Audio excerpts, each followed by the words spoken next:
नमस्कार मित्रांनो, तुमच्यासाठी आज एक मोठी खुशखबर घेऊन आलो आहे. प्रधानमंत्री आवास योजना ग्रामीण म्हणजेच घरकुल योजनेसाठी महाराष्ट्र शासनाने नवीन जी-आर जारी केला आहे. या जी-आरमध्ये तब्बल 10,000 कोटी रुपयांचा निधी मंजूर करण्यात आला आहे. म्हणजेच आता अनेक लाभार्थ्यांच्या खात्यात घरकुलाचे हप्ते जमा होण्याची शक्यता आहे.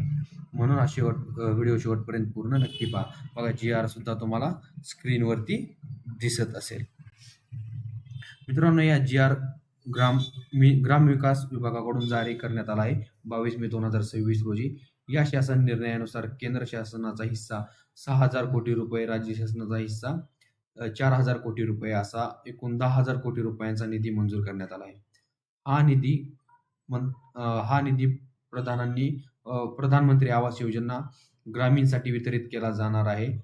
कोणाला फायदा होणार? ज्या लाभार्थ्यांचे घरकुल मंजूर झाले आहे, पहिला किंवा दुसरा हप्ता बाकी आहे, नवीन घरकुल प्रतीक्षेत आहे, अशा नागरिकांना या निधीचा मोठा फायदा होऊ शकतो.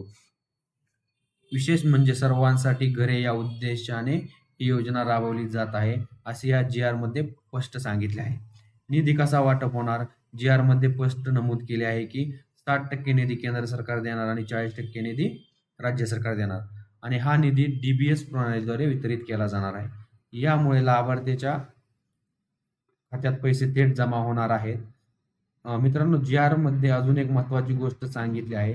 लाभार्थ्याच्या खात्यात पैसे जमा झाल्याचे प्रमाणपत्र शासनाला सादर करणे बंधनकारक आहे. म्हणजेच निधीचा वापर योग्य पद्धतीने होणार आहे यावर सरकार लक्ष ठेवणार आहे.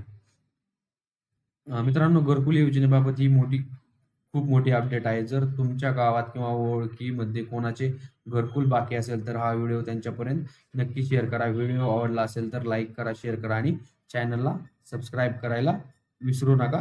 धन्यवाद.